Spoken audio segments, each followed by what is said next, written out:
Programme fair and square विच तुहाडा स्वागत है। इस हफ्तावारी प्रोग्राम विच असीं तुहाडी मुलाकात मन्नियां प्रमन्नियां शख्सियतां नाल कराउंदे हां ਅਤੇ ਅੱਜ ਸਾਡੇ ਮਹਿਮਾਨ ਨੇ ਵਾਟਰ ਰਿਸੋਰਸਿਸ ਅਤੇ ਪਾਰਲੀਮੈਂਟਰੀ ਅਫੇਅਰਸ ਮਿਨਿਸਟਰ ਸ਼੍ਰੀ ਪਵਨ ਕੁਮਾਰ ਬਾਂਸਲ। ਪਵਨ ਜੀ, ਤੁਹਾਡਾ ਇਸ ਪ੍ਰੋਗਰਾਮ ਦੇ ਵਿੱਚ ਸਵਾਗਤ ਹੈ। ਬਹੁਤ ਬਹੁਤ ਧੰਨਵਾਦ ਤੁਹਾਨੂੰ। ਪਵਨ ਜੀ, ਸਾਨੂੰ ਪਤਾ ਵਾ ਕਿ ਤੁਸੀਂ ਇਸ ਵੇਲੇ ਯੂਨੀਅਨ ਮਿਨਿਸਟਰ ਜੇ। ਇੱਕ ਚੰਡੀਗੜ੍ਹ ਵਾਸਤੇ, ਚੰਡੀਗੜ੍ਹ ਵਾਸੀਆਂ ਵਾਸਤੇ ਬੜੀ ਮਾਣ ਦੀ ਗੱਲ ਹੈ ਕਿ ਇੱਥੋਂ ਦੇ ਐਮਪੀ ਜਿਹੜੇ ਆ ਯੂਨੀਅਨ ਮਿਨਿਸਟਰ ਨੇ। ਉੱਥੇ ਕੀ ਚੈਲੰਜਿਸ ਹੈ ਤੁਹਾਡੀਆਂ, ਇਹਦੇ ਬਾਰੇ ਆਪਾਂ ਬਾਅਦ 'ਚ ਗੱਲ ਕਰਾਂਗੇ। ਪਹਿਲਾਂ ਮੈਨੂੰ ਇਹ ਦੱਸੋ ਵੀ ਜਦੋਂ ਤੁਸੀਂ ਛੋਟੇ ਸੀ, ਤੁਸੀਂ when you are growing up, college ਸੀ ਤੁਸੀਂ ਜਾਂ ਯੂਨੀਵਰਸਿਟੀ ਦੇ ਵਿੱਚ ਸੀ, ਉਦੋਂ ਕਦੀ ਸੋਚਿਆ ਸੀ ਵੀ ਪੋਲਿਟਿਕਸ ਦੇ ਵਿੱਚ ਆਓਗੇ? ਮੇਰਾ ਖਿਆਲ ਇਹ ਹੈ ਕਿ ਮੈਨੂੰ ਸ਼ਾਇਦ ਹਰ ਵਕਤ ਹੀ ਪੋਲਿਟਿਕਸ ਦੇ ਵਿੱਚ ਇੱਕ ਸ਼ੌਕ ਸੀ। ਸਕੂਲ ਦੇ ਦਿਨਾਂ ਦੇ ਵਿੱਚ ਸ਼ਾਇਦ ਜ਼ਿਆਦਾ ਪਤਾ ਹੁੰਦਾ ਸੀ ਕਿ ਦੁਨੀਆ ਭਰ ਦੇ ਵਿੱਚ ਕੀ ਹੋ ਰਿਹਾ ਹੈ ਜਿੰਨਾ ਕਿ ਸ਼ਾਇਦ ਅੱਜ ਪਤਾ ਹੋਵੇ। ਤਾਂ ਪਰ ਉਹ ਇਹ ਨਹੀਂ ਸੀ ਖਿਆਲ ਉਦੋਂ। ਤੁਸੀਂ ਵਾਈਪੀਐਸ ਪਟਿਆਲੇ ਪੜ੍ਹੇ ਜੀ? ਵਾਈਪੀਐਸ ਪਟਿਆਲਾ ਪੜ੍ਹਿਆ ਹਾਂ ਜੀ। ਟੋਟਲ ਕਰੰਟ ਇਵੈਂਟਸ ਦੇ ਵਿੱਚ ਇੰਟਰਸਟ ਛੋਟੇ ਹੁੰਦੇ ਤੋਂ ਹੀ ਹੁੰਦਾ ਸੀ। ਸਕੂਲ ਦੇ ਵਿੱਚ ਪੜ੍ਹਾਈ ਬਹੁਤ ਅੱਛੀ ਸੀ। ਉੱਥੋਂ ਜਦੋਂ ਚੰਡੀਗੜ੍ਹ ਕਾਲਜ ਦੇ ਵਿੱਚ ਆ ਗਿਆ, ਨਾਲ ਦੀ ਨਾਲ ਪਹਿਲੇ ਇਲੈਕਸ਼ਨ ਜਿਹੜੇ ਕਾਲਜ ਦੇ ਹੋਏ ਉਹ ਲੜ ਲਿੱਤਾ, ਤਾਂ ਉਦੋਂ ਤੋਂ ਇਲੈਕਸ਼ਨ ਲੜਦਾ ਹੀ ਰਿਹਾ ਹਾਂ। ਸੋ ਸ਼ੌਕ ਸ਼ੁਰੂ ਤੋਂ ਹੀ ਸੀਗਾ ਪੋਲਿਟਿਕਸ ਦਾ? ਕਿਹਾ ਜਾ ਸਕਦਾ ਹੈ ਕਿ ਸੀ, ਪਰ ਕਿੱਥੇ ਕੀ ਹੋਏਗਾ ਇਹਦਾ ਕਦੇ ਨਹੀਂ ਸੀ ਆਦਮੀ ਨੂੰ ਇੰਨਾ ਪਤਾ ਹੁੰਦਾ। ਐਗਜ਼ੈਕਟਲੀ ਪੋਲਿਟਿਕਸ ਦੇ ਵਿੱਚ ਕਿਵੇਂ ਤੁਸੀਂ ਐਂਟਰ ਕੀਤਾ? ਤੁਹਾਨੂੰ ਰਾਜ ਸਭਾ ਦੇ ਵਿੱਚ ਨੋਮੀਨੇਟ ਕੀਤਾ? ਇਸ ਤੋਂ ਪਹਿਲਾਂ ਮੈਂ ਯੂਥ ਕਾਂਗਰਸ ਦੇ ਵਿੱਚ, ਪੰਜਾਬ ਦੇ ਯੂਥ ਕਾਂਗਰਸ ਦੇ ਵਿੱਚ ਸਾਂ। ਮੈਂ ਪ੍ਰੈਜ਼ੀਡੈਂਟ ਸੀ ਪੰਜਾਬ ਯੂਥ ਕਾਂਗਰਸ ਦਾ। ਚੰਡੀਗੜ੍ਹ ਯੂਥ ਕਾਂਗਰਸ ਦੇ ਤੋਂ ਬਾਅਦ ਪੰਜਾਬ ਯੂਥ ਕਾਂਗਰਸ ਦੇ ਪ੍ਰੈਜ਼ੀਡੈਂਟ ਦੇ ਟਾਈਮ ਤੇ ਬੜੇ ਮੁਸ਼ਕਲ ਦੇ ਦਿਨਾਂ ਦੇ ਵਿੱਚ ਪੰਜਾਬ ਦੇ ਵਿੱਚ ਉਦੋਂ ਕੰਮ ਸੀ। ਉਦੋਂ ਰਾਜੀਵ ਗਾਂਧੀ ਜੀ ਨੇ ਮੈਨੂੰ, ਕਿਉਂਕਿ ਕੁਝ ਨੌਜਵਾਨ ਪਹਿਲੀ ਵਾਰ ਰਾਜ ਸਭਾ ਦੇ ਵਿੱਚ ਇਕੱਠੇ ਆਏ ਸਨ 10, ਉਹਨਾਂ ਦੇ ਵਿੱਚੋਂ ਇੱਕ ਮੈਂ ਸਾਂ ਇੱਧਰੋਂ ਇਸ ਇਲਾਕੇ ਦੇ ਵਿੱਚੋਂ। ਕੋਈ ਹੁਣ ਰਿਗਰੈਟ ਹੈ ਵੀ ਮੈਂ ਪੋਲਿਟਿਕਸ ਦੇ ਵਿੱਚ ਕਿਉਂ ਆਇਆ? ਨਹੀਂ, ਮੈਂ ਸਮਝਦਾ ਰਿਗਰੈਟ ਨਹੀਂ। ਸ਼ਾਇਦ ਜਿੰਨਾ ਕੁਝ ਕਰ ਲੈਣਾ ਚਾਹੀਦਾ ਉਹਨਾਂ ਨਹੀਂ ਹੋਇਆ ਹੋਏਗਾ, ਪਰ ਮੈਂ ਸਮਝਦਾ ਕਿ ਕਿਤੇ ਨਾ ਕਿਤੇ ਹਰ ਮੌਕੇ ਤੇ ਕੋਈ ਨਾ ਕੋਈ ਰੋਲ ਠੀਕ, ਬਤੌਰ ਐਮਪੀ ਜ਼ਿਆਦਾ, ਬਤੌਰ ਮਿਨਿਸਟਰ ਘੱਟ, ਕਿਉਂਕਿ ਮਿਨਿਸਟਰ ਘੱਟ ਦੇ ਰਹੇ ਹਾਂ, ਇੱਕ ਰੋਲ ਜਿਹੜਾ ਇੱਕ ਹੋਣਾ ਚਾਹੀਦਾ। ਇੱਕ ਇਨਫੋਰਮਡ ਡਿਸਕਸ਼ਨ ਦੇ ਵਿੱਚ ਹਿੱਸਾ ਲੈਣਾ, ਆਪਣੀ ਸਲਾਹ ਦੇਣੀ, ਉਹਦੇ ਵਿੱਚ ਕਮੇਟੀਜ਼ ਦੇ ਵਿੱਚ ਕੁਝ ਕਰਨਾ, ਕਿ ਜਿਸ ਗੱਲ ਦੇ ਵਾਸਤੇ ਰਾਜਨੀਤੀ ਦੇ ਵਿੱਚ ਆਦਮੀ ਨੂੰ ਆਉਣਾ ਚਾਹੀਦਾ ਹੈ, ਸ਼ਾਇਦ ਪੂਰਾ ਤਾਂ ਨਹੀਂ ਕਰ ਪਾਉਂਦਾ ਆਦਮੀ, ਪਰ ਉਹਦੇ ਵਿੱਚ ਕੁਝ ਨਾ ਕੁਝ ਉਹ ਕਿਤੇ ਹੁੰਦਾ ਰਿਹਾ। ਇਹ ਦੱਸੋ, ਕਿਉਂਕਿ ਪੋਲਿਟਿਕਸ ਇੱਕ ਟੈਲੀਵਿਜ਼ਨ ਚੈਨਲ ਵਾਂਗੂ 24/7 ਆਪਰੇਸ਼ਨ ਹੁੰਦਾ ਵਾ, ਤੇ ਇਹਦੇ ਨਾਲ ਫੈਮਿਲੀ ਵਾਸਤੇ ਕਿੰਨਾ ਟਾਈਮ ਮਿਲਦਾ ਤੁਹਾਨੂੰ? ਕਾਫੀ ਘੱਟ। ਪਰ ਮੈਂ ਐਸੈਂਸ਼ਲੀ ਇੱਕ ਆਪਣੇ ਆਪ ਨੂੰ, ਅਗਰ ਮੈਂ ਇੱਥੋਂ ਡਿਸਕ੍ਰਿਪਸ਼ਨ ਆਪਣੇ ਬਾਰੇ ਪੁੱਛੋ ਤਾਂ ਮੈਂ ਕਹਿੰਦਾ ਮੈਂ ਐਸੈਂਸ਼ਲੀ ਆਮ ਅ ਫੈਮਿਲੀ ਮੈਨ। ਸੋਸ਼ਲ ਲਾਈਫ ਬਹੁਤ ਘੱਟ ਹੈ, ਨਾ ਵਰਗੀ ਹੀ ਹੈ। ਜਿਹੜੇ ਬਿਲਕੁਲ ਇੰਪੋਰਟੈਂਟ ਚੀਜ਼ਾਂ ਨੇ, ਕਿਸੇ ਸ਼ਾਦੀ ਤੇ ਜਾਣਾ ਹੈ, ਕਿਸੇ ਹੋਰ ਜਗ੍ਹਾ ਜਾਣਾ ਹੈ, ਸਿਰਫ ਉਹਨਾਂ ਹੀ ਹੈ। ਉਸ ਤੋਂ ਇਲਾਵਾ ਪਰਿਵਾਰ ਦੇ ਵਿੱਚ ਹੀ। ਮਿਸਿਸ ਬਾਂਸਲ ਦੇ ਨਾਲ last candle light dinner, 1-to-1 dinner ਕਦੋਂ ਕੀਤਾ ਸੀ? ਮੇਰਾ ਖਿਆਲ ਨਹੀਂ ਹੁੰਦਾ, ਪਰ ਅਕਸਰ ਕੋਸ਼ਿਸ਼ ਇਹ ਹੁੰਦੀ ਹੈ ਕਿ ਇਕੱਠੇ ਹੋਈਏ, ਜਲਦੀ ਦੇ ਵਿੱਚ ਨਾ ਹੋਵੇ, ਕਿ ਇਕੱਠੇ ਹੋ ਕੇ ਖਾਣਾ ਖਾਈਏ। ਸੋ ਹੁਣ ਫੈਮਿਲੀ ਚੋਂ ਵੀ ਕੋਈ ਪੋਲਿਟਿਕਸ ਚਾਹਣਾ ਚਾਹ ਰਿਹਾ? ਕੋਈ ਸ਼ੌਕ ਕਿਸੇ ਨੂੰ ਨਹੀਂ, ਪਰ ਉਹਨਾਂ ਨੂੰ ਪਰ ਫੋਰਸ ਕਾਫੀ ਕੰਮ ਮੇਰੀ ਗੈਰ ਹਾਜ਼ਰੀ ਦੇ ਵਿੱਚ ਕਰਨਾ ਪੈਂਦਾ ਹੈ। ਪਵਨ ਜੀ, ਤੁਸੀਂ ਚੰਡੀਗੜ੍ਹ ਚੋਂ 4 ਵਾਰੀ ਰੀ-ਇਲੈਕਟ ਹੋਏ ਜੇ। ਇਹ ਇੱਕ ਬੜਾ ਰੇਅਰ ਆਨਰ ਹੈ। ਚੰਡੀਗੜ੍ਹ ਚੋਂ ਤੇ ਸ਼ਾਇਦ ਕਦੀ ਵੀ ਕੋਈ ਐਮਪੀ 4 ਵਾਰੀ ਨਹੀਂ ਇਲੈਕਟ ਹੋਇਆ। ਇਹ ਤੁਸੀਂ ਕਿਵੇਂ ਮੈਨੇਜ ਕੀਤਾ? ਮੈਂ ਤਾਂ ਇਹਦਾ ਲੋਕਾਂ ਦਾ ਹੀ ਧੰਨਵਾਦੀ ਹਾਂ ਚੰਡੀਗੜ੍ਹ ਦਾ, ਕਿ ਉਹਨਾਂ ਨੇ ਸਾਰਿਆਂ ਨੇ ਮੈਨੂੰ ਰਿਪੀਟਡਲੀ, ਚੰਡੀਗੜ੍ਹ ਇੱਕ ਅਜਿਹਾ ਸ਼ਹਿਰ ਹੈ ਜਿੱਥੇ ਸ਼ਾਇਦ 2 ਵਾਰ ਹੀ ਪਹਿਲਾਂ ਹੋਏ ਨੇ, 2 ਵਾਰ 2 ਐਮਪੀਜ਼ ਮੇਥੋਂ ਪਹਿਲਾਂ ਇਲੈਕਟ ਹੋਏ। ਹੋਰ ਜਗ੍ਹਾ ਤਾਂ ਬਹੁਤ ਵਾਰ ਆਏ ਹੋਏ ਨੇ, 7-7, 8-8 ਵਾਰ ਲੋਕ ਸਭਾ ਦੇ ਵਿੱਚ ਆਏ ਹੋਏ ਨੇ। ਚੰਡੀਗੜ੍ਹ ਦੇ ਵਿੱਚ ਮੁਸ਼ਕਿਲ ਹੈ, but the fact that the people of Chandigarh, it is a great achievement, ਕਿਉਂਕਿ ਚੰਡੀਗੜ੍ਹ ਇੱਕ the awareness level is very high, so for people to re-elect a person, that means they have complete faith. I can't really assess it myself, but all I can say is ਮੈਂ ਉਹਨਾਂ ਦਾ ਧੰਨਵਾਦੀ ਹਾਂ ਇਸ ਗੱਲ ਤੇ ਕਿ ਉਹਨਾਂ ਨੇ ਮੈਨੂੰ ਇਸ ਤਰ੍ਹਾਂ ਇਲੈਕਟ ਕਰਕੇ ਜ਼ਿੰਮੇਵਾਰੀ ਮੈਨੂੰ ਸੰਭਾਲਦੇ ਰਹੇ ਨੇ। ਸ਼ੁਰੂ ਦੇ ਵਿੱਚ ਤੁਸੀਂ ਕਿਹਾ ਸੀ ਕਿ ਚੰਡੀਗੜ੍ਹ ਨੂੰ ਮਾਣ ਹੈ, ਮੈਂ ਸਮਝਦਾ ਕਿ ਸਹੀ ਮਾਣ ਮੈਨੂੰ ਹੈ। ਤੁਹਾਡੇ ਕਿਹੜੇ ਇੱਕ ਕੰਮ ਦਾ ਤੁਹਾਨੂੰ ਬਹੁਤ ਚੰਗਾ ਹੁੰਗਾਰਾ ਮਿਲ ਰਿਹਾ ਜਿਹਦੇ ਕਰਕੇ ਤੁਹਾਡੀ ਇਲੈਕਸ਼ਨ ਜਿਹੜੀ ਆ ਉਹ ਰੀ-ਇਲੈਕਸ਼ਨ ਪੋਸੀਬਲ ਹੋਈ? ਮੈਂ ਆਪਣੇ ਕੈਂਪੇਨ ਦੇ ਦੌਰਾਨ, ਬਾਅਦ ਚ ਆਪਣੇ ਜੀਵਨ ਸ਼ੈਲੀ ਦੀ ਇੱਕੋ ਹੀ ਚੀਜ਼ ਪਹਿਲਾਂ ਲੋਕਾਂ ਨੂੰ ਉਹੀ ਕਹਿੰਦਾ ਰਿਹਾ, ਉਹੀ ਕਰਨ ਦੀ ਕੋਸ਼ਿਸ਼ ਕਰਦਾ ਰਿਹਾ ਕਿ ਵੱਡੇ ਵਾਅਦੇ ਮੈਂ ਕਿਸੇ ਚੀਜ਼ ਦੇ ਨਹੀਂ ਕਰਦਾ। ਬਹੁਤ ਚੀਜ਼ਾਂ ਤੇ ਕਹਿ ਦਿੰਦਾ ਹਾਂ ਕਿ ਸ਼ਾਇਦ ਇਸ ਤਰ੍ਹਾਂ ਨਹੀਂ ਹੋ ਸਕੇਗਾ, ਪਰ ਇੱਕ ਚੀਜ਼ ਲੋਕਾਂ ਨੂੰ ਕਹਿੰਦਾ ਰਿਹਾ ਕਿ ਮੇਰੇ ਕਾਰਨ ਚੰਡੀਗੜ੍ਹ ਦਾ ਸਿਰ ਨੀਵਾਂ ਨਹੀਂ ਹੋਏਗਾ। ਕੁਛ ਨਾ ਕੁਛ ਚੰਡੀਗੜ੍ਹ ਦੇ ਵਾਸਤੇ ਕਰਾਂਗਾ ਹੀ, ਹਰ ਵਕਤ ਕਰਾਂਗਾ, ਇੱਕ ਸੱਚੇ ਦਿਲ ਤੋਂ ਕਰਾਂਗਾ। ਸ਼ਾਇਦ ਉਹਦੇ ਨਾਲ ਇੱਕ ਰੈਪੋ ਲੋਕਾਂ ਨਾਲ ਇੱਕ ਠੀਕ ਬਣਿਆ ਹੈ। ਪਰ ਹੁਣ ਤੁਸੀਂ ਇਸ ਵੇਲੇ ਯੂਨੀਅਨ ਮਿਨਿਸਟਰ ਹੋਣ ਦੇ ਨਾਤੇ ਉੱਥੇ ਵੀ ਬਹੁਤ ਰਿਸਪੌਂਸਿਬਿਲਿਟੀਜ਼ ਆ, ਤੇ ਚੰਡੀਗੜ੍ਹ ਵਾਸਤੇ ਕਿੰਨਾ ਟਾਈਮ ਮਿਲ ਜਾਂਦਾ ਤੁਹਾਨੂੰ? ਜਿੰਨਾ ਟਾਈਮ ਮੈਂ ਚੰਡੀਗੜ੍ਹ ਦੇ ਵਿੱਚ ਪਹਿਲਾਂ ਫਿਜ਼ੀਕਲੀ ਇੱਥੇ ਆ ਕੇ ਲਗਾਉਂਦਾ ਸਾਂ, ਉਹਨਾਂ ਟਾਈਮ ਸ਼ਾਇਦ ਨਹੀਂ ਲੱਗਦਾ, ਪਰ ਕਿਉਂਕਿ ਇੱਕ ਪੋਜੀਸ਼ਨ ਮਿਲੀ ਹੈ, ਇਹਦੇ ਨਾਲ ਇੱਕ ਸੁਭਾਵਿਕ ਤੌਰ ਤੇ ਤੁਸੀਂ ਥੋੜਾ ਜਿਹਾ ਵੱਧ ਹੋਰ ਢੰਗ ਨਾਲ ਕਰ ਸਕਦੇ ਹੋ। ਉਦਾਹਰਨ ਦੇ ਤੌਰ ਤੇ ਪਿਛਲੇ 2-3 ਸਾਲਾਂ ਦੇ ਵਿੱਚ, 3 ਸਾਲਾਂ ਦੇ ਵਿੱਚ ਲਗਾਤਾਰ ਜਿੰਨਾ ਸਾਡੀ ਬਜਟ ਬਣਦੀ ਸੀ, ਹਮੇਸ਼ਾ ਘੱਟ ਬਣਦੀ ਹੈ ਚੰਡੀਗੜ੍ਹ ਦੀ, ਉਹਦੇ ਵਿੱਚ 100 ਕਰੋੜ ਰੁਪਏ ਦੀ ਬੜੋਤਰੀ ਪੋਸੀਬਲ ਹੋਈ ਹੈ ਪੋਸੀਬਲ ਹੋਈ ਹੈ।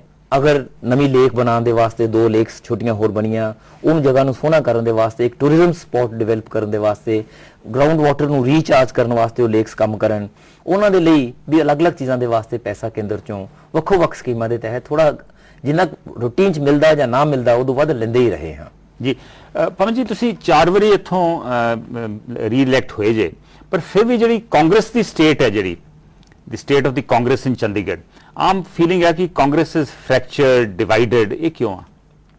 I don't know, but coming as it is from a person of your stature, I think I have to sit up and think about it. ਵੀ ਕੀ ਗੱਲ ਹੈ ਕੁਝ ਕਰਨ? You don't think it is true? ਮੇਰਾ ਖਿਆਲ ਉਹਨਾਂ ਨਹੀਂ ਹੈ, ਕਿਉਂਕਿ ਇਹ ਜੀ ਜਗ੍ਹਾ ਦੇ ਵਿੱਚ ਕੋਈ ਵੀ ਪਾਰਟੀ ਦਾ ਜ਼ਿਆਦਾ ਵੱਡਾ ਇਸ ਕਰਕੇ ਵਕਾਰ ਨਹੀਂ ਬਣਦਾ ਲੋਕਲ ਤੌਰ ਤੇ, ਕਿਉਂਕਿ ਇਹਨਾਂ ਘੁੰਮਾ ਕੇ ਪੋਲੀਟੀਕਲ ਲਾਈਫ ਦੇ ਵਿੱਚ ਜਿਹੜੇ ਲੋਕ ਆਉਂਦੇ ਨੇ ਉਹ ਕੁਛ ਨਾ ਕੁਛ ਅਗਾਂਹ ਵੇਖਦੇ ਨੇ ਕਿ ਉਹਦੇ ਵਿੱਚ ਪੋਲੀਟੀਕਲ ਤੁਹਾਨੂੰ ਕੀ ਚੀਜ਼ ਗੇਨ ਕੀ ਹੋਏਗਾ। ਇੱਥੇ ਕੋਈ ਅਸੈਂਬਲੀ ਨਹੀਂ ਹੁੰਦੀ, ਨਾ ਹੀ ਹੋ ਸਕਦੀ ਹੈ। ਘੁੰਮਾ ਕੇ ਇੱਕ ਛੋਟੀ ਕਾਰਪੋਰੇਸ਼ਨ ਜਦੋਂ ਕੋਈ ਜ਼ਿਆਦਾ ਅਹਿਮੀਅਤ ਨਹੀਂ ਦਿੱਤੀ ਜਾਂਦੀ, ਜਾਂ ਇੱਕ ਪਾਰਲੀਮੈਂਟ ਦੀ ਸੀਟ ਹੈ। ਇਸ ਲਈ ਬਹੁਤ ਲੋਕ ਅੱਛੇ ਸ਼ਾਇਦ ਬਹੁਤ ਜ਼ਿਆਦਾ ਆਉਂਦੇ ਵੀ ਨਹੀਂ ਅੱਗੇ, ਉਹਨਾਂ ਨੂੰ ਕੋਈ ਇਨਸੈਂਟਿਵ ਨਹੀਂ ਹੁੰਦਾ, ਔਰ ਇਸ ਕਾਰਨ ਉਹਨਾਂ ਨੂੰ ਕੋਈ ਕਿਸੇ ਤਰ੍ਹਾਂ ਦੀ ਉਹਨਾਂ ਦਾ ਅਸਰ ਵੀ ਨਹੀਂ ਹੁੰਦਾ ਕਿਤੇ ਕਿ ਉਹ ਇੱਥੋਂ ਦੀ ਪਾਲਿਸੀ ਮੇਕਿੰਗ ਵਗੈਰਾ 'ਚ ਕਿਤੇ ਡਿਸੀਜਨ ਦੇ ਵਿੱਚ ਉਹ ਹਿੱਸਾ ਲੈ ਸਕਣ। ਇਸ ਲਈ ਸ਼ਾਇਦ ਸਾਰੀਆਂ ਪਾਰਟੀਆਂ ਦਾ ਹਾਲ ਇਹੀ ਹੈ, ਸਾਡਾ ਦੂਜਿਆਂ ਨਾਲੋਂ ਕੋਈ ਖਰਾਬ ਨਹੀਂ, ਦੂਜਿਆਂ ਨਾਲੋਂ ਸ਼ਾਇਦ ਬਿਹਤਰ ਹੀ ਹੋਵੇ। ਹੁਣ ਵੇਲਾ ਹੋ ਗਿਆ ਇੱਕ ਬ੍ਰੇਕ ਦਾ। ਬ੍ਰੇਕ ਤੋਂ ਬਾਅਦ ਅਸੀਂ ਚੰਡੀਗੜ੍ਹ ਦੇ ਮੈਂਬਰ ਪਾਰਲੀਮੈਂਟ ਅਤੇ ਕੇਂਦਰੀ ਮੰਤਰੀ ਪਵਨ ਬਾਂਸਲ ਨਾਲ ਮੁਲਾਕਾਤ ਜਾਰੀ ਰੱਖਾਂਗੇ। Breaking news. New Zealand has changed student visa rules. No old funds required. No large money to show. For more information, contact SCO 19 Level 2 Sector 20D, Chandigarh.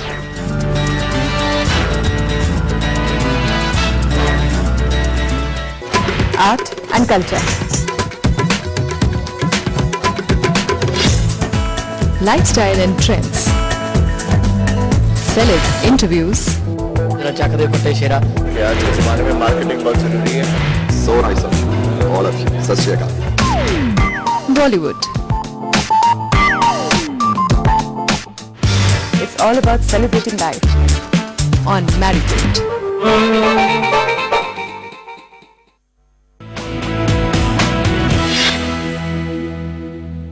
Break ਤੋਂ ਬਾਅਦ ਤੁਹਾਡਾ ਸਵਾਗਤ ਹੈ। ਅਸੀਂ ਗੱਲ ਕਰ ਰਹੇ ਹਾਂ ਕੇਂਦਰੀ ਮੰਤਰੀ ਪਵਨ ਬਾਂਸਲ ਨਾਲ। ਪਵਨ ਜੀ, ਜਦੋਂ ਜਨਰਲ ਰੋਡਰਿਕਸ ਇੱਥੇ ਗਵਰਨਰ ਸੀ ਪੰਜਾਬ ਦੇ ਔਰ ਯੂਟੀ ਦੇ ਐਡਮਿਨਿਸਟ੍ਰੇਟਰ ਸੀ, ਉਦੋਂ ਬੜੇ ਸੀਰੀਅਸ ਡਿਫਰੈਂਸਿਸ ਸੀ ਤੁਹਾਡੇ ਉਹਨਾਂ ਦੇ ਨਾਲ। ਇਹ ਕਿਵੇਂ ਹੋਏ ਡਿਫਰੈਂਸਿਸ? ਮੈਂ ਅੱਜ ਕੋਈ ਉਸ ਚੀਜ਼ ਦਾ ਜ਼ਿਆਦਾ ਜ਼ਿਕਰ ਨਹੀਂ ਕਰਨਾ ਚਾਹੁੰਦਾ, because I want the past to be past. ਮੇਰਾ ਕੋਈ ਨਿੱਜੀ ਤੌਰ ਤੇ ਕਿਸੇ ਨਾਲ ਕੋਈ ਫਰਕ ਨਹੀਂ। ਮੈਨੂੰ ਇੱਕ ਲੋਕਾਂ ਵੱਲੋਂ ਜ਼ਿੰਮੇਵਾਰੀ ਇੱਥੇ ਮਿਲਦੀ ਹੈ ਚੰਡੀਗੜ੍ਹ ਦਾ, ਜਿਵੇਂ ਕਿ ਮੈਂ ਹੁਣੇ ਜ਼ਿਕਰ ਕਰ ਰਿਹਾ ਸਾਂ। ਇੱਥੇ ਕੋਈ ਬਹੁਤ ਵੱਡਾ ਪੋਲੀਟੀਕਲ ਸਪੇਸ ਨਹੀਂ। ਇੱਕ ਜੋ ਪੋਲਿਟਿਕਸ ਦੇ ਵਿੱਚ, ਡੈਮੋਕ੍ਰੇਸੀ ਦੇ ਵਿੱਚ, if we choose a democratic system, you've got to have elections, therefore you've got to have politicians. ਅਗਰ ਕਿਸੇ ਦੇ ਮਨ ਦੇ ਵਿੱਚ ਕੰਜੈਨਿਟਲੀ politics ਦੇ ਉਲਟ ਵਿਚਾਰ ਹੋਵੇ ਤਾਂ ਸ਼ਾਇਦ ਕਿਤੇ ਨਾ ਕਿਤੇ ਕੋਈ ਮਤਭੇਦ ਉੱਠਦੇ ਨੇ। ਅਗਰ ਉਸ ਤੇ ਹੀ ਉਸ ਨੂੰ ਹੋਰ ਨਜ਼ਰ ਨਾਲ ਵੇਖਿਆ ਜਾਵੇ ਤਾਂ ਕੋਈ ਵੀ ਹੋਵੇ ਉਹਦੇ ਨਾਲ ਫਰਕ ਪੈਂਦਾ ਹੈ। ਪਰ ਮੈਂ ਪਹਿਲੀ ਵਾਰ ਵੇਖਿਆ ਡਿਫਰੈਂਸਿਸ ਕਿੱਥੋਂ ਸ਼ੁਰੂ ਹੋਏ? ਪਹਿਲੀ ਮੁਲਾਕਾਤ ਜਿੱਥੋਂ ਤੁਹਾਡੇ ਡਿਫਰੈਂਸਿਸ ਸ਼ੁਰੂ ਮੇਰਾ ਹੋਏ? ਖਿਆਲ ਹਰ ਇੱਕ ਚੀਜ਼ ਤੇ ਹੋ ਗਏ। ਮੈਂ ਸਮਝਦਾ ਇੱਕ ਰਵੱਈਏ ਦੀ ਗੱਲ ਸੀ, ਜਿਹੜੀ ਗੱਲ ਮੈਂ ਕਹੀ ਹੈ ਸ਼ਾਇਦ ਉਹ ਨਿਚੋੜ ਉਸ ਗੱਲ ਦਾ ਇਹੀ ਹੈ ਕਿ ਕਿਸੇ ਇਸ਼ੂ ਵਾਸਤੇ ਵੀ ਅਗਰ ਮੈਂ ਲੈ ਕੇ ਜਾਵਾਂ, ਮੈਂ ਕਹਾਂ ਕਿਸ ਤਰ੍ਹਾਂ ਹੈ, ਉਹਨੂੰ ਅਗਰ ਉਹ ਪਰਸਨਲ ਸਮਝਣ ਕਿ ਮੇਰਾ ਪਤਾ ਨਹੀਂ ਉਹ ਮੈਂ ਕਿਉਂ ਕਰ ਰਿਹਾ ਹਾਂ। ਜ਼ਮੀਨ ਦੇ ਬਾਰੇ ਸੀ, ਮੈਂ ਕਹਿੰਦਾ ਸਾਂ ਚੰਡੀਗੜ੍ਹ ਇੱਕ ਉਦਾਹਰਨ ਆਪਣੇ ਆਪ ਦੇ ਵਿੱਚ ਹੋਣਾ ਚਾਹੀਦਾ ਹੈ। ਇੱਥੇ ਪ੍ਰੋਜੈਕਟਸ ਕਿਸ ਤਰ੍ਹਾਂ ਦੇ ਬਣਾਉਣੇ ਚਾਹੀਦੇ ਨੇ, ਨਾ ਕਿ ਅਸੀਂ ਸਾਰੀ ਜਗ੍ਹਾ ਨੂੰ ਭਰ ਦਈਏ ਕੰਸਟਰਕਸ਼ਨ ਦੇ ਨਾਲ। ਅਗਰ ਚੰਡੀਗੜ੍ਹ ਦਾ ਇੱਕ ਗ੍ਰਿਡ ਸਿਸਟਮ ਪਲਾਨ ਦਾ ਬਣਾਇਆ ਹੈ, ਪੁਰਾਣਾ ਮਾਸਟਰ ਪਲਾਨ ਕਿਸੇ ਨੇ ਸੋਚ ਕੇ, ਉਹ ਨਾ ਰੱਖੀਏ। ਬਾਕੀ ਜਗ੍ਹਾ ਨੂੰ ਇਨਸ਼ੋਰ ਕਰੀਏ ਕਿ ਉਹਦੇ ਵਿੱਚ ਇਨਕਰੋਚਮੈਂਟਸ ਨਾ ਹੋਣ, ਕੋਈ ਹੈਪੇਜ਼ਰ ਕੰਸਟਰਕਸ਼ਨ ਨਾ ਹੋਵੇ, ਪਰ ਉਹਨੂੰ ਇੱਕ ਅੱਛੇ ਢੰਗ ਦੇ ਨਾਲ ਜੈਲ ਕਰੇ ਪੂਰੇ ਚੰਡੀਗੜ੍ਹ ਦੇ ਪਲਾਨ ਦੇ ਵਿੱਚ। ਚੰਡੀਗੜ੍ਹ ਦੇ ਲੰਗਸ ਇਨਫੈਕਟ ਉਹ ਗ੍ਰੀਨ ਸਪੇਸਿਸ ਉਹ ਬਣਨ। ਉਹ ਗੱਲ ਪਸੰਦ ਨਹੀਂ ਆਈ। ਮੈਂ ਕਿਹਾ ਜ਼ਮੀਨ ਐਕਵਾਇਰ ਕਰਨ ਦੀ ਲੋੜ ਨਹੀਂ, ਮਾਡਲਸ ਅੱਜ ਦੇ ਨਵੇਂ ਵੇਖੋ, ਉਹਨਾਂ ਨੂੰ ਕਿਵੇਂ ਤੁਸੀਂ ਐਨਕਰੇਜ ਕੀਤਾ ਜਾਵੇ ਕਿ ਆਪਣੇ ਆਪ ਡਿਵੈਲਪ ਕਰਨ। ਇਕੋ ਟੂਰਿਜ਼ਮ ਡਿਵੈਲਪ ਹੋ ਸਕਦੀ ਹੈ ਸ਼ਹਿਰ ਦੇ ਵਿੱਚ। ਪਵਨ ਜੀ, ਯਾਦ ਹੈ ਜਿੱਦਣ ਜਨਰਲ ਜੇ ਸਿੰਘ ਇੱਥੇ ਆਏ ਆ, ਉਦਣ ਸ਼ਾਇਦ ਲੰਚ ਸੀਗਾ, ਇੱਕ ਆਰਗੇਨਾਈਜ਼ ਹੋਇਆ ਸੀਗਾ, ਉਦੋਂ ਤੇ ਤੁਹਾਨੂੰ ਉਹਨਾਂ ਬੁਲਾਇਆ ਸੀਗਾ ਰਾਜ ਭਵਨ ਦੇ ਵਿੱਚ। ਵੈਲ, ਬਹੁਤ ਸ਼ੁਰੂ ਦੀ ਗੱਲ ਹੀ ਹੈ। ਮੈਨੂੰ ਬਲਕਿ ਹੈਰਾਨੀ ਹੋਈ ਸੀ, ਪਤਾ ਨਹੀਂ ਮੈਨੂੰ ਹੁਣ ਉਹ ਗੱਲ ਇਸ ਤਰ੍ਹਾਂ ਬਿਲਕੁਲ ਲੋਕ ਜਾਣਨਾ ਚਾਹਣਗੇ ਕਿ ਕੀ ਪ੍ਰੋਬਲਮ ਹੋਈ, ਕਿਉਂਕਿ ਤੁਸੀਂ ਦੋਵੇਂ ਬੜੇ ਵੱਡੇ ਅਹੁਦਿਆਂ ਤੇ ਸੀਗੇ। ਬਹੁਤ ਜ਼ਿਆਦਾ ਦੇਰ ਮੁਲਾਕਾਤ ਵੀ ਨਹੀਂ ਹੋਈ ਸੀ। ਇੱਕ ਅੱਧੀ ਵਾਰ ਮੇਰੀ ਜਿਹੜੀ ਪਹਿਲੀ ਮੁਲਾਕਾਤ ਹੋਈ, ਮੈਂ ਇਹ ਵਿਚਾਰ ਨਾਲ ਆਇਆ ਕਿ here is a person who means development for the city.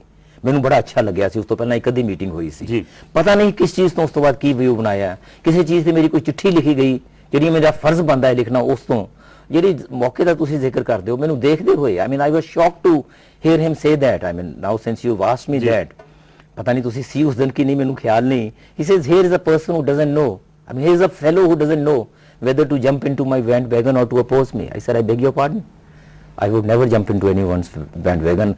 I am the elected representative of the people. I would do what the people expect me to do. But of course, I will have the courage to tell people also, this is the point which I have to take up. This I will not take up. But ਮੈਨੂੰ ਇਸ ਤਰ੍ਹਾਂ ਦਾ ਮੈਥੋਂ ਉਮੀਦ ਨਾ ਕਰਨਾ ਕਦੇ ਕਿ ਮੈਂ ਤੁਹਾਡਾ ਕਿਸੇ ਤਰ੍ਹਾਂ ਦਾ ਟੋਡੀ ਬਣ ਕੇ ਕੰਮ ਕਰਾਂਗਾ ਸ਼ਾਇਦ. So it was never the same after that. Well, ਮੇਰੇ ਵੱਲੋਂ ਕੋਈ ਫਰਕ ਨਹੀਂ ਰਿਹਾ ਸਮੇਂ-ਸਮੇਂ ਤੇ ਆਪਸ ਵਿੱਚ ਹੁੰਦਾ ਰਿਹਾ ਮੇਰਾ ਕਿਉਂਕਿ ਮੇਰਾ ਫਰਜ਼ ਬਣਦਾ ਹੈ ਹਰ ਇੱਕ ਨਾਲ ਗੱਲ ਕਰਨਾ ਚੰਡੀਗੜ੍ਹ ਦੇ issues administrator is administrator more than that ਕਿ a former chief of the army staff ji and much elder to me in age ਮੇਰਾ ਇੱਕ ਫਰਜ਼ ਬਣਦਾ ਕਿ ਮੈਂ ਉਹ ਇੱਜ਼ਤ ਦੇਵਾਂ ਉਹਨਾਂ ਨੂੰ ਉਹ ਦੇਣ ਦੀ ਕੋਸ਼ਿਸ਼ ਕੀਤੀ ਬਟ ਅਗਰ ਹਰ ਇੱਕ ਚੀਜ਼ ਨੂੰ ਵੇਖਿਆ ਹੀ ਹੋਰ ਨਜ਼ਰੀਏ ਨਾਲ ਜਾਵੇ ਤਾਂ ਵੈਲ ਉਹਨਾਂ ਨੇ ਪਵਨ ਜੀ ਤੁਹਾਨੂੰ ਇਹ ਵੀ ਕਿਹਾ ਇੱਕ ਵਾਰੀ ਕਿ Pawan Kumar Bansal is orchestrating a campaign against me union ministry ਤੋਂ ਇਹਨਾਂ ਨੇ ਮੇਰੇ ਮੈਗਾ ਪ੍ਰੋਜੈਕਟਸ ਦੀ ਇਨਕੁਆਇਰੀ ਕਰਾਉਣ ਦੀ ਕੋਸ਼ਿਸ਼ ਕੀਤੀ ਇਹਦੇ ਚ ਕੀ ਸੱਚਾਈ ਹੈ ਕੋਈ ਹੈ orchestrating that was his life that was his style to paint everyone ਜਿਹੜੇ ਉਹਨਾਂ ਦੇ ਬੈਂਡਵੈਗਨ ਦੇ ਵਿੱਚ ਜੰਪ ਨਹੀਂ ਸਨ ਕਰਦੇ ਪਰ ਮੈਂ ਜ਼ਰੂਰ ਲਿਖਿਆ ਸੀ ਕਿ ਪ੍ਰੋਜੈਕਟਸ ਚੰਡੀਗੜ੍ਹ ਦੇ ਵਾਸਤੇ ਸ਼ਾਇਦ ਆਈ ਜ਼ਰੂਰਤ ਨਹੀਂ ਮੈਂ ਇੱਕ ਦਾ ਜ਼ਿਕਰ ਤੁਹਾਨੂੰ ਹੁਣੇ ਕੀਤਾ ਹੈ ਕਿ ਲੇਕ ਦੇ ਉੱਪਰ ਬਿਲਕੁਲ 7 ਮੰਜ਼ਲੇ ਜਾਂ 4 ਮੰਜ਼ਲੇ ਵੀ ਤੁਸੀਂ ਮਕਾਨ ਬਣਾ ਦਿਓ ਇੱਕ ਪਾਸੇ ਤੁਹਾਡਾ ਬਰਡ ਸੈਂਚੁਰੀ ਹੈ ਦੂਜੇ ਪਾਸੇ ਤੁਸੀਂ ਉਹ ਮਕਾਨ ਬਣਾ ਦਿਓ ਜਿੱਥੇ ਹਰ ਵਕਤ ਸ਼ੋਰ ਰਹੇਗਾ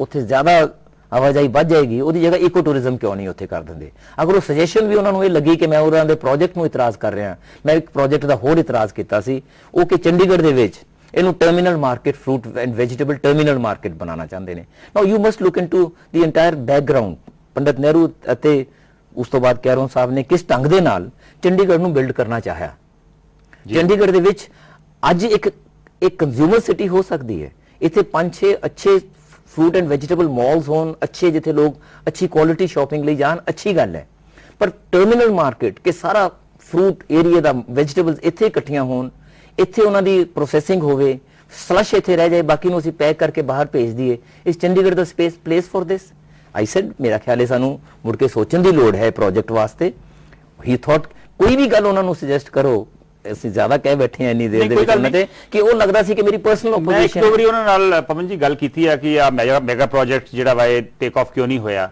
and he would accuse you of not allowing his mega projects to take I know many people who came from Delhi ਮੇਰੇ colleagues ਵੀ ਜਿਹੜੇ ਆਂਦੇ ਸਨ his first target always was to come down to this only good many people have told me that well people have vindicated and the subsequent events have vindicated my stand people have reposed confidence in me again that is the solace and the satisfaction that I get ਪਰ ਇਹ ਜ਼ਰੂਰ ਅਫਸੋਸ ਆਪ ਨੂੰ ਹੁੰਦਾ ਹੈ ਕਿ ਅਸੀਂ ਸ਼ਾਇਦ ਕਾਫੀ ਸਮੇਂ ਉਸ ਵਕਤ ਵਿਅਰਥ ਚਲਾ ਗਿਆ ਉਹ ਕੰਮ ਉਸ ਸਮੇਂ ਦੇ ਵਿੱਚ ਕੰਮ ਹੋਰ ਜ਼ਿਆਦਾ ਅੱਛੇ ਹੋ ਸਕਦੇ ਸੀ ਅਗਰ ਮਾਮੂਲੀ ਜਾਂ ਸਿਰਫ ਇਹ ਦੂਜਾ ਤੁਹਾਡੇ ਸਾਹਮਣੇ ਕੌਣ ਆਇਆ ਸਿਰਫ ਝੁੱਕ ਕੇ ਹੀ ਨਾ ਰਹਿ ਜਾਏ ਉਨਾ ਹੀ ਨਾ ਉਸ ਤੋਂ ਐਕਸਪੈਕਟ ਕਰੋ ਮੈਂ ਫਿਰ ਉਹੀ ਗੱਲ ਮੈਂ ਸਮਾਂ ਨਹੀਂ ਲਗਾਉਣਾ ਚਾਹੁੰਦਾ ਇੱਕ ਮੈਂ ਮੀਟਿੰਗ ਅਟੈਂਡ ਕੀਤੀ ਐਡਵਾਈਜ਼ਰੀ ਕਾਉਂਸਲ ਦੀ ਕਿਸ ਢੰਗ ਨਾਲ ਲੋਕਾਂ ਨੇ ਕੋਈ ਗੱਲ ਕਰਦੇ ਸਨ ਉਹਨਾਂ ਵੱਲ ਕੀ ਰਵਈਆ ਹੁੰਦਾ ਸੀ ਸ਼ਾਇਦ ਇੱਕੋ ਹੀ ਮੀਟਿੰਗ ਹੋਈ ਹੈ ਐਡਵਾਈਜ਼ਰੀ ਕਾਉਂਸਲ ਪਤਾ ਨਹੀਂ ਇੱਕ ਨਹੀਂ ਸ਼ਾਇਦ ਦੋ ਹੋਈਆਂ ਹੋਣ ਇੱਕ ਤਾਂ ਮੈਂ ਅਟੈਂਡ ਪਹਿਲੀ ਕੀਤੀ I thought not to attend the second one not because he could say anything to me but the way I found him talking to others at the meeting ਉਹਨਾਂ ਨੇ ਤੁਹਾਡੇ ਤੇ ਕੁਝ ਪਰਸਨਲ ਐਲੀਗੇਸ਼ਨਸ ਲਾਈਆਂ for example ਉਹਨਾਂ ਨੇ ਕਿਹਾ ਕਿ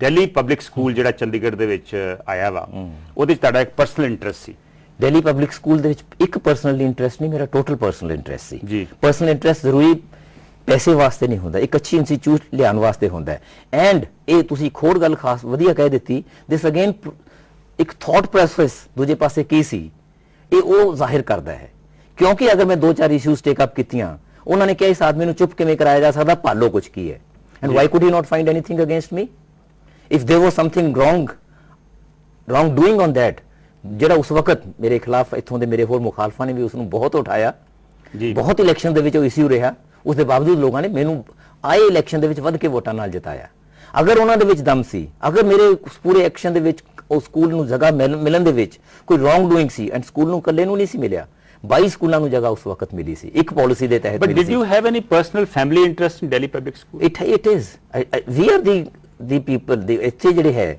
we have formed that society I was the secretary of the society at that time we had that interest ਪਰ records ਨੇ